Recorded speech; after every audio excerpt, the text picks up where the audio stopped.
Hi, everybody, and welcome to this episode of Burning Questions with Brooke. Today, I have with me baritone Thomas Cannon. He has graced our Opera Roanoke stages several times, and we're just thrilled to have him with us today. Hi, Thomas. How are you?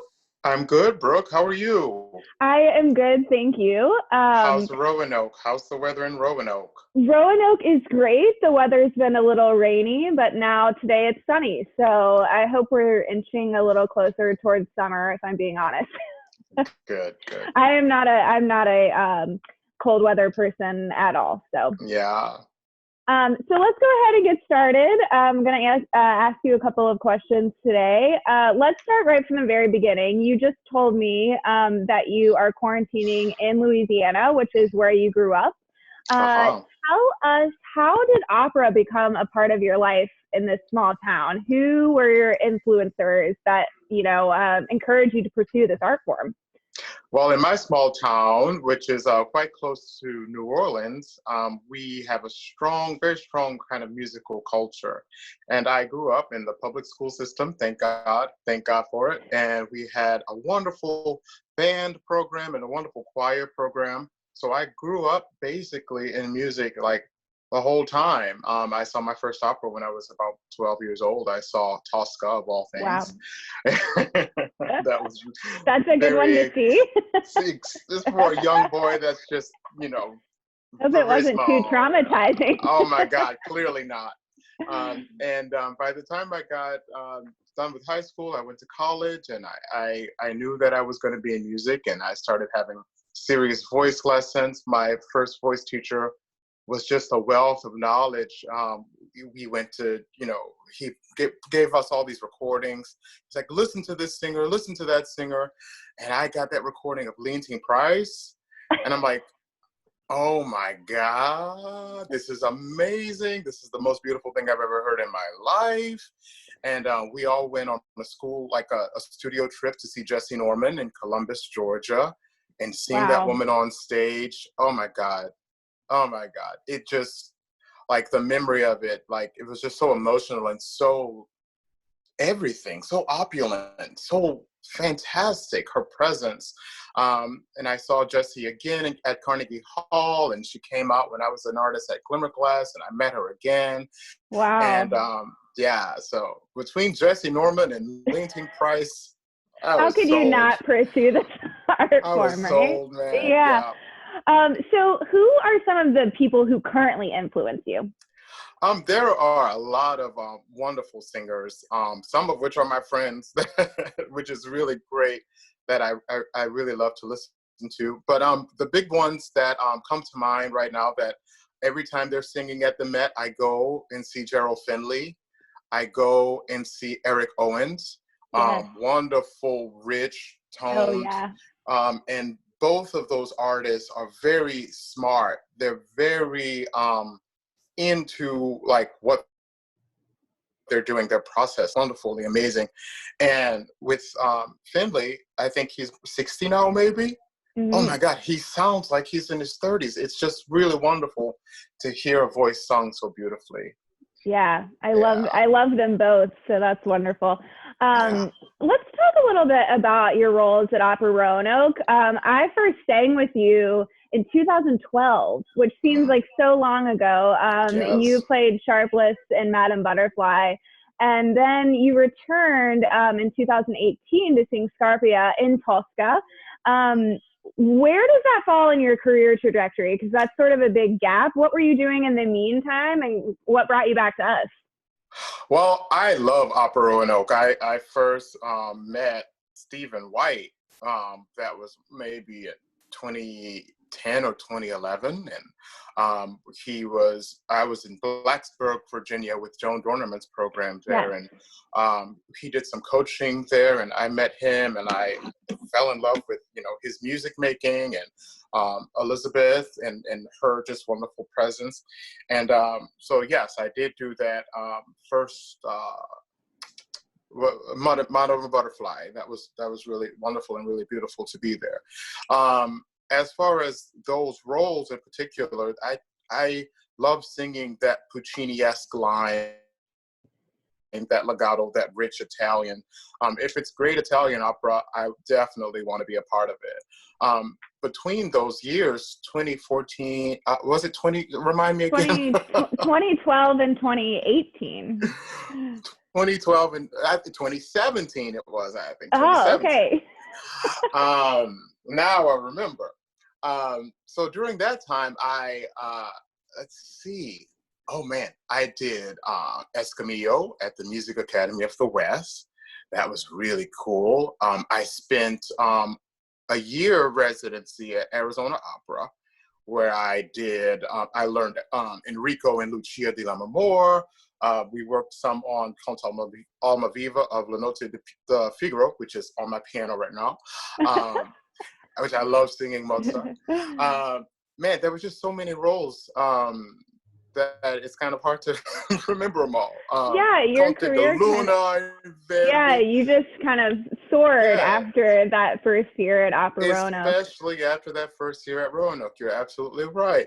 Things just started to bubble up a lot more because I think people, when you're a singer, when you're an artist, people learn to trust you. They learn to trust your work. And when you're working at companies, wonderful companies like Opera Roanoke or wonderful companies like Arizona Opera, word gets out that, you're not too bad and you're trustworthy, you're loyal, and that's kind of a part of building your career and building the process. It's really wonderful.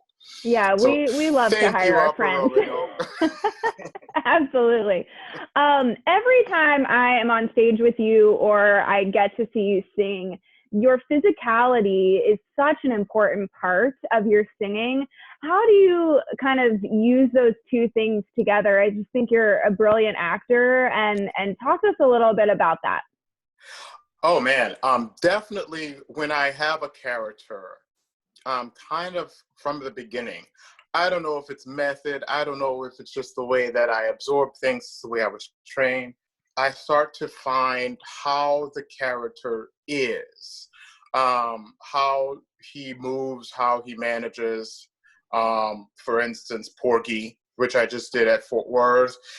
I mean, he's crippled. He has a hunch. We played him with a crutch here, so he has to move in a certain way.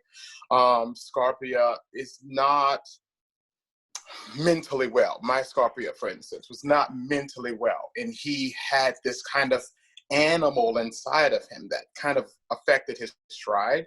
And so I need to find how he breathes. Where's the breath centered? Where can I use his energy to sing without, wrecking my technique? Yeah. And that's always the balance. It's like, how do I act and be convincing without, disturbing all the good work that I'm doing in the studio? It's very important to me because when you're an opera singer, when you're a dramatic singer, you're not on the recital stage. You're Right. not standing there and delivering. That doesn't work so well with our audiences. And also, it's just incomplete. Mm-hmm. So the physical, the mental, all tie in together to produce a beautiful presentation, I think, for my roles, like just the way I conceive it, Yeah. Some of your production pictures from Tosca are like my favorite pictures because the emotion is just so raw and apparent in those. I think every time I think opera, it's like that those pictures come into my head because they just portray so much of what opera is about in just a photo. Yeah. So that's great. I'm going to switch gears a little bit. You are pursuing a doctorate degree. Tell us how education and academia are a part of your career and your life. Well, I, along with being a performer and being a singer, I've always had a taste for teaching. The voice itself is very interesting to me. And I have always kind of wanted to hone the ear for it. And I've done it, I think, throughout my trajectory.